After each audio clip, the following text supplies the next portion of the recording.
And after 9/11, Muslims across the United States spoke out against discrimination and racism they felt was directed toward them. But Islam has actually been attracting more and more Americans every day. RT's Priya Sridhar went to a mosque just outside of Washington, D.C. and found out why so many Americans have converted to their religion. Listen. It's the call to prayer, and it's answered by more than 1 billion Muslims all over the world, including Caitlin Billings, a 22-year-old American who was raised Christian. I converted last year, the 1st of Ramadan. My mother, she was afraid that I was going to marry someone who would beat me. She was crying a lot. She thought that I was betraying her by changing my religion to something that she didn't know about. Backtrack almost a decade ago to 9/11. Today, our fellow citizens, our way of life, our very freedom came under attack in a series of deliberate and deadly terrorist acts. President Bush waged a war on terror, targeting extremist Muslims who were labeled as terrorists. Many Americans, like Caitlin Billings, remember that time in the United States very well. I was 14 when September 11th happened, so I didn't really know what was going on, if that really was Islam. You know, people said it was, so I believed it just like everybody else. But as Billings got older, she decided to find out for herself. And her investigation led her to the Mustafa Center, a mosque just outside of Washington, D.C. that has become a haven for many Americans like Billings who have found Allah. A new poll found that almost 40% of Americans believe that Muslims should carry identification cards. Despite that, 20,000 Americans every year decide to convert to Islam. These converts say they don't regret their decision at all. It's a choice that they must think about every day. Around the world since 9/11, Muslims have battled bans of their religious clothing, profiling in airports, and discrimination in their everyday lives. People that I knew since I was very small think that I've changed personalities because of this. They don't see past the scarf. They just see the fact that I've changed. After joining a class to learn more about Islam, Carl Dodge also decided to become a Muslim. One of the big jokes that I've always made is before I actually sat down in the class and opened my Quran, everything I knew about Islam I had learned from CNN, you know? And a lot of people are like that. So and there were some negative reactions. And when it comes to the mainstream media, the depiction of converts can be somewhat extreme. The Pakistani officials have arrested Adam Gaddan. This is the American-born spokesman for al-Qaeda. Fox is working. First, there was John Walker Lind, the Californian who converted, joined the Taliban, and ended up fighting with them in Afghanistan. And then more recently, it was Jihad Jain, the blonde-haired, blue-eyed convert who allegedly recruited people to wage violent jihad.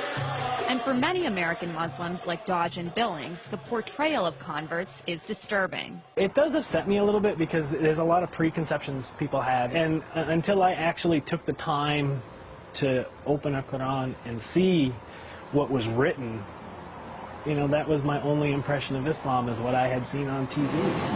And in the United States, they say a culture of Islamophobia just doesn't make sense. It's a right to practice your religion. That's what this country was founded on.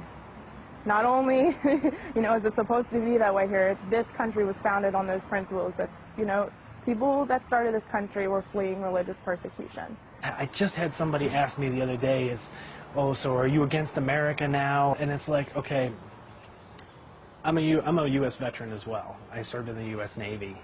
And so I do believe in this country. I volunteered to defend this country. I volunteered to, you know, stand up for what the Constitution says. No matter what unfolds around her, Billings says she's proud to be a Muslim. If no one in the world wants to talk to me and be my friend, I still don't regret it. You know, I am completely happy right now. Happier than I've ever been in my entire life. A happiness that might not make sense to those around her. Priya Sridhar, RT, Annandale, Virginia. And Priya joins me now for more. So Priya, how did the converts in your story, how did they feel about this whole, mosque controversy, the burning of the Quran? Because we talked about how Muslims all over the world feel about it, but what about those here in the United States, especially those who actually converted? I mean, they're angry about it, just like most of the Muslims in the United States. For them, converting to this religion, they had to change their lifestyles a lot. They pray 5 times a day, as you saw in my story. They wear headscarves. So for them, because of all these transitions, they have grown into a community where most of their friends and their family members, a lot of them have married Muslims as well.